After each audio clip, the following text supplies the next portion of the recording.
And now, another tale well calculated to keep you in suspense. The Green Lorelei, written for Suspense by George Bamber.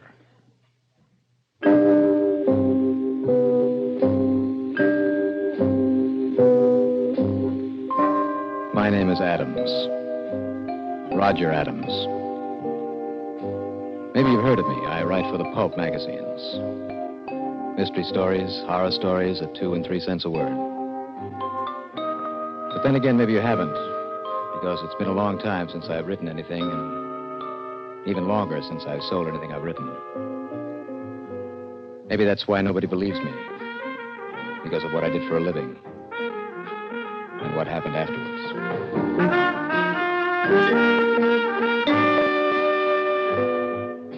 It all happened in Los Angeles, the place they call the City of the Angels. I was living in a broken-down apartment house that overlooked that cultural desert that is the city of Hollywood.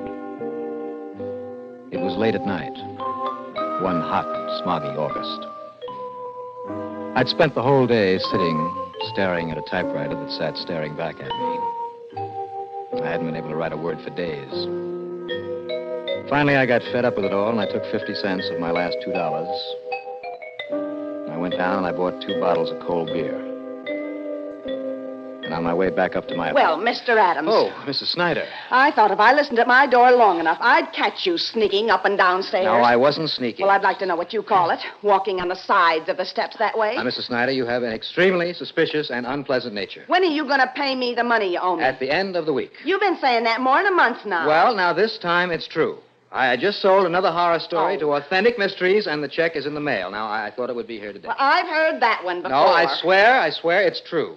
Now, please, Mrs. Snyder, you have got to trust me. I will have the money for you by the end of the week. Well... Friday for sure. Everything I owe you. I promise. Well, why can't you have a little of it now? On account, $5 or $10 maybe. Because I don't have $5 or $10 maybe. I see you got enough to spend on beer. Mrs. Snyder, it cost me 50 cents for 2 bottles of beer, and that's all I've had all day. Now, if you like, there's a 2-cent deposit on each bottle. I'll bring them down to you when I'm done. Now, don't get smart with me. I've been very lenient with you. I told you you will get your money at the end of the week. Well, you better. You don't, out you go. You hear me, Mr. Adams? If you don't pay the full rent by the end of the week, out you go, bag and baggage out on the street. I don't see why you can't get a job like normal men and pay your rent on time instead of fooling around with them mystery and horror magazines.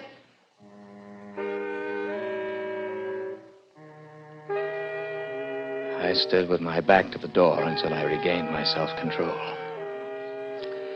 The room was still the same, the rumpled bed, the sock hanging from the sink, the litter of papers on the floor. I went to the kitchen, rummaged around until I found a can opener. The beer tasted disappointingly warm as the night, and sour and bitter as the day. I went to the typewriter, but it was no good. The same sheet of paper I'd rolled into it 5 days ago sat staring up at me, blank white and unyielding. Finally, I turned off the light and I sat down in front of my window, staring out at the winking, blinking, happy lights of Hollywood, wondering what to do next. I was at the end of my rope. I was broke. At the end of the week, I'd be evicted for non-payment of rent. But worst of all, I couldn't write. Not a single idea came to my head. And then...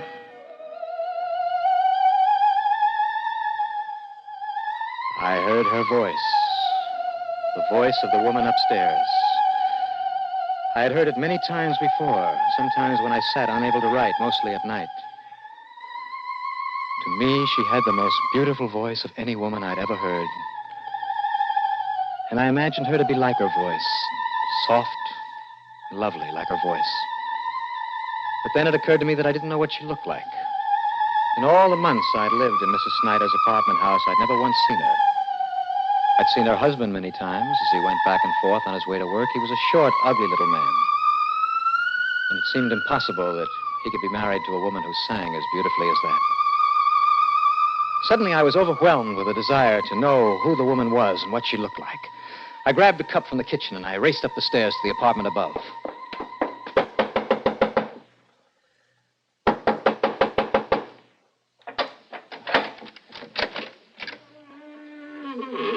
Yes? Hi there. I'm Mr. Adams from the apartment below. So? Well, I hate to bother you, but I was just sitting down to dinner when I discovered that I was fresh out of coffee. I wondered if I could borrow some from you. I don't drink coffee. Oh? Well, how about tea? Just a couple of teaspoons full? I hate to eat a meal without something to drink, and I don't want to run down to the store and let my dinner get cold. Give me the cup.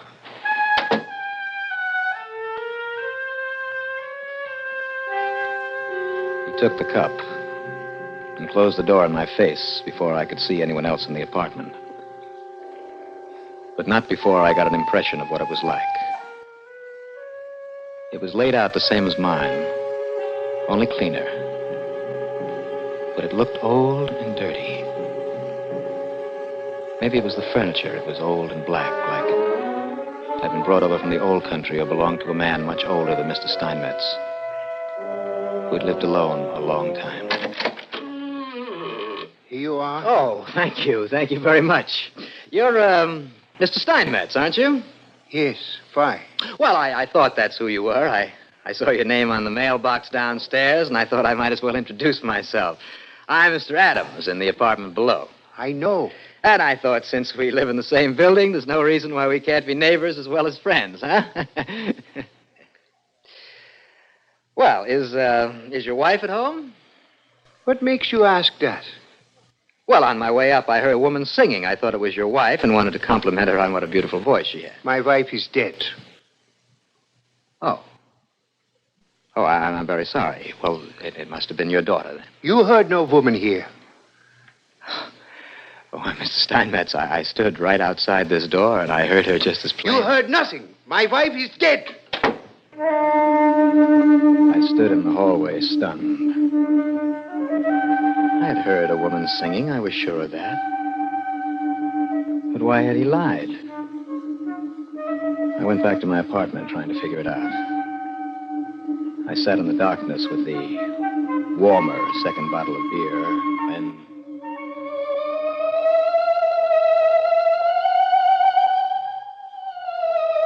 I heard her again, more clearly and distinctly than I'd ever heard her before.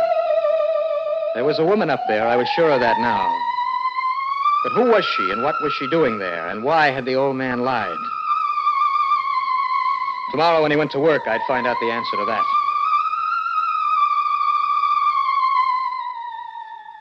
Well, the night passed slowly, the gray hours of dawn slower still. 7 o'clock came, 7:30. At 8, I saw Eric Steinmetz leave the building with his lunch bucket under his arm. I knew he never returned home before 6. And that meant I had 10 hours. I wanted to rush upstairs right away, but I made myself wait until I was sure that she was there.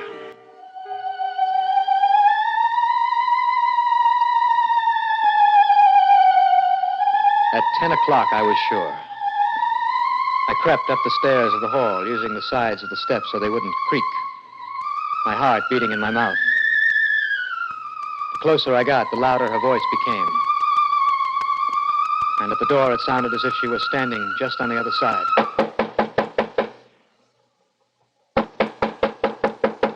Hello, Mr. Steinmetz. Are you there? Mrs. Steinmetz, this is Mr. Adams, the man in the apartment below. I wonder if I could see you a moment. Mrs. Steinmetz? I knew she was there. Something was there. Through the wood of the door, I could hear breathing, feel a heart beating. I had to see the inside of that apartment, no matter what it cost.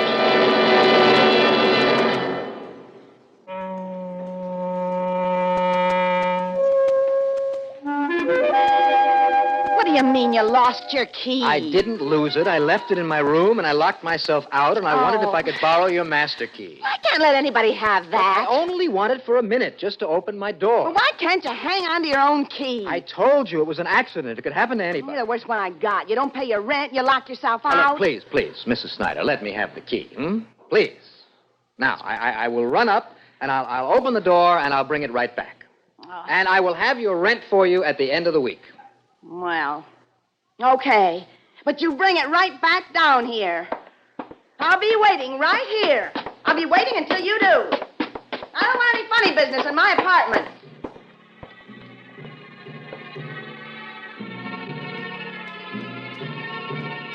As I ran up the stairs to my room, I fished out the pieces of wax I had put in my pocket. At the door, I squeezed them together over the key, hard. In my mystery stories, I had written about this method of obtaining keys hundreds of times. But I had never once done it myself, so I wanted to be sure I did it right.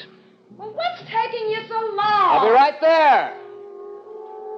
I pulled the two pieces of wax apart. The impression was clear and perfect. I opened the door with my own key and raced back down the stairs. Well, what took you so long? I had trouble with the door. Oh, thank you, Mrs. Snyder. Well, I've got to run. I'm late as it is. Well, when are you going to pay me that money that you owe me? Later.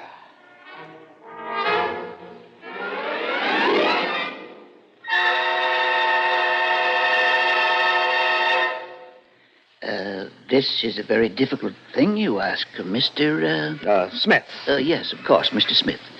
It is not only difficult, but it is against the law. Well, that's all right. I'm a special investigator.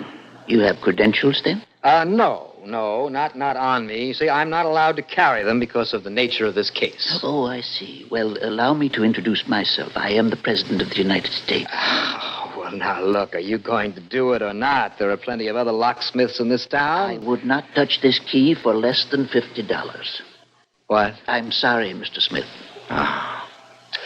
Well, look, here is my watch. It cost me $200 new. Now, will you take that instead? It cost you maybe $35 new, but... Well, now, will you do it or not? I see by the President's new watch that Congress is now in session.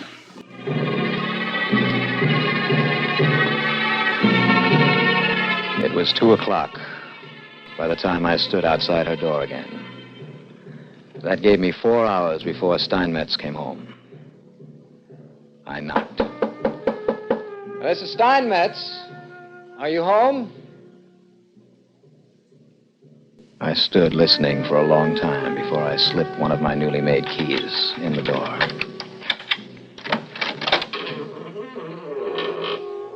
Hello, Mrs. Steinmetz. Are you home? There was no answer, so I stepped inside, closing the door after me. The apartment appeared the same as it had the day before. But somehow, it was emptier now. I crossed the worn, carpeted floor to the curtains covering the small kitchenette. Mrs. Steinmetz? I shoved the curtains aside.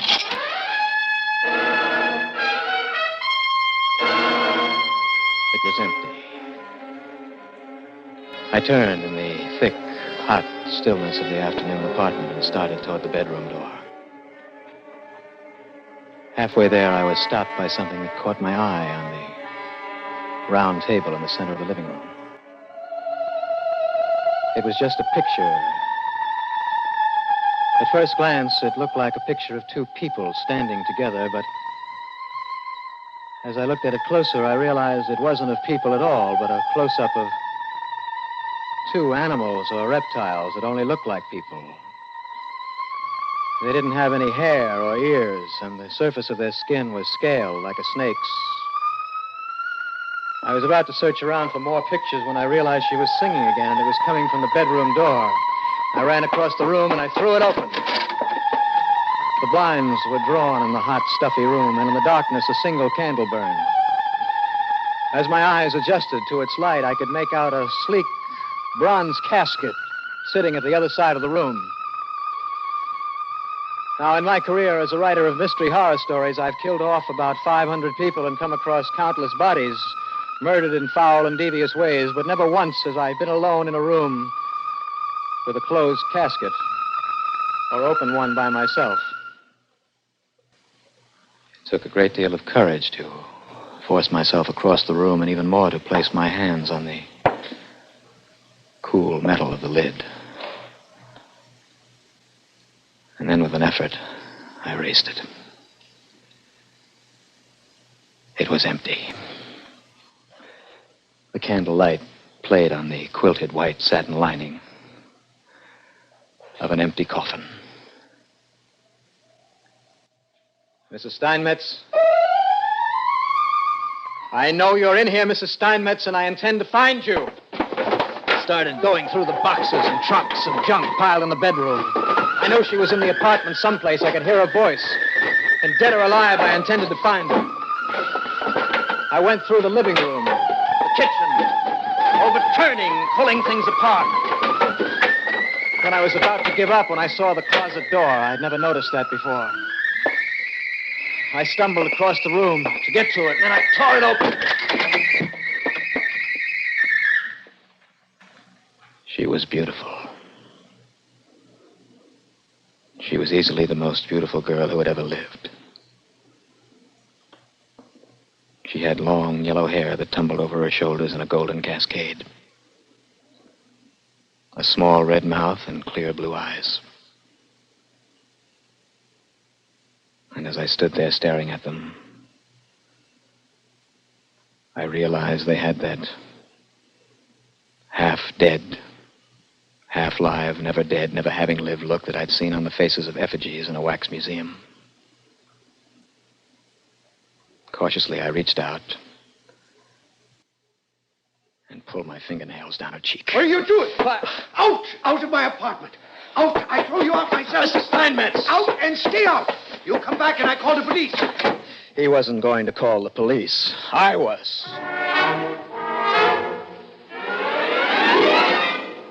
But, officer, I saw it. The body was right here in this closet. Well, it isn't there now. But I saw it with my own eyes. Mr. Adams, we've searched this whole apartment and haven't found anything that even faintly resembles a body. Well, how about the casket? He hasn't explained that yet. Yeah.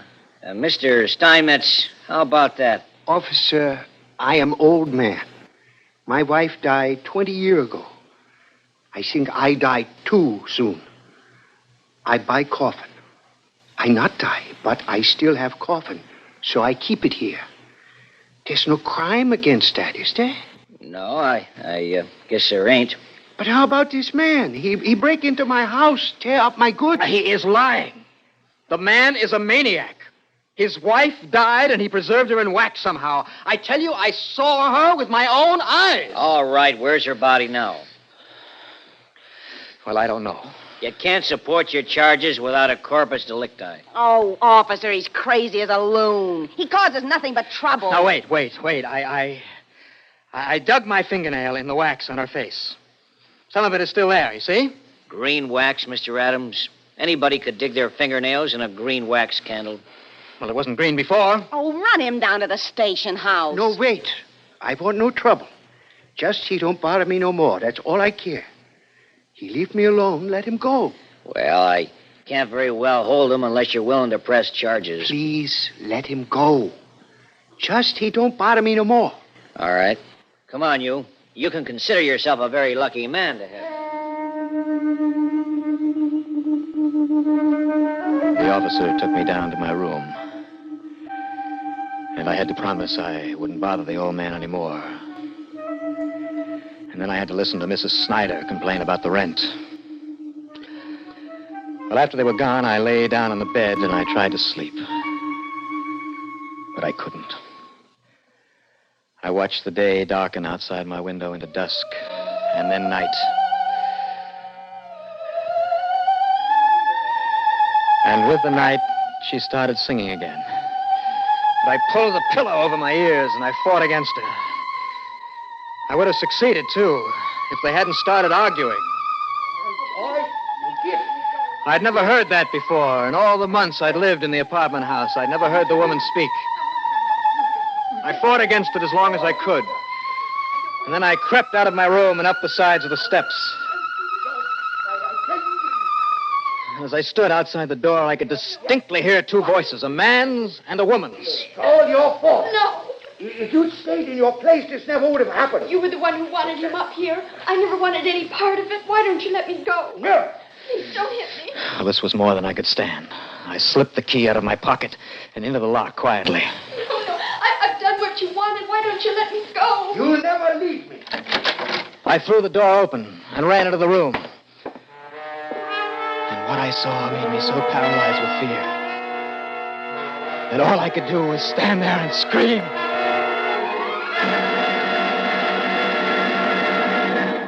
I saw it. I tell you, I saw it. I tell you, I am innocent. Don't listen to him. He's a monster, a maniac, a lizard. He's crazy. I am not. I tell you, I saw it with my own eyes. When I came into the room, there were two of them, monsters, lizards, whatever they are. And when they saw me, he changed himself into the form you now see. And she shrunk before my eyes into a little green snake that slithered under the couch. He's crazy. I told you that before. But I saw it. Get him out of here. Look under the couch. There's a little green snake. Take him to the hospital, and the rest of you people clear out of here. Why does the man persecute me? He's lost his mind, Mr. Steinmetz. I knew all along he was crazy. He never pays his rent. I can promise you he won't bother you anymore, Mr. Steinmetz. We'll take him down and have him committed. If you like, you can come down tomorrow and sign a complaint. No. Just so he don't bother me anymore. Well, he won't bother you anymore. I can promise you that. Good night, Mr. Steinmetz. Good night. Good night. Are they all gone? Yes, they're gone. You can come out now, dear. It's too bad they unbalance so easily. Yes, it is. It's because they only have the 5 senses to rely on. Keep changing the impressions their senses get, and they go mad. It's not their fault. They're inferiorly made.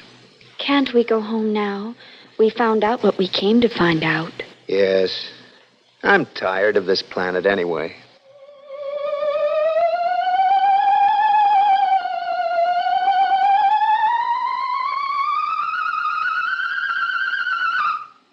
Suspense. You have been listening to The Green Lorelei, written for Suspense by George Bamber.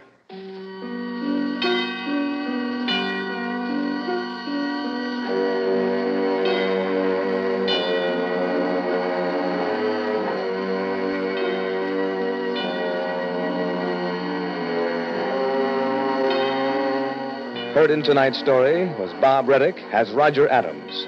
Also included in the cast were Elizabeth Lawrence, John Gibson, Bill Smith, Herb Duncan, Ellen McRae.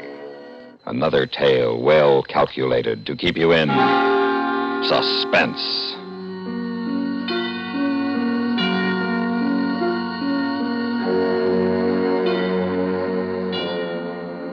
This is the CBS Radio Network.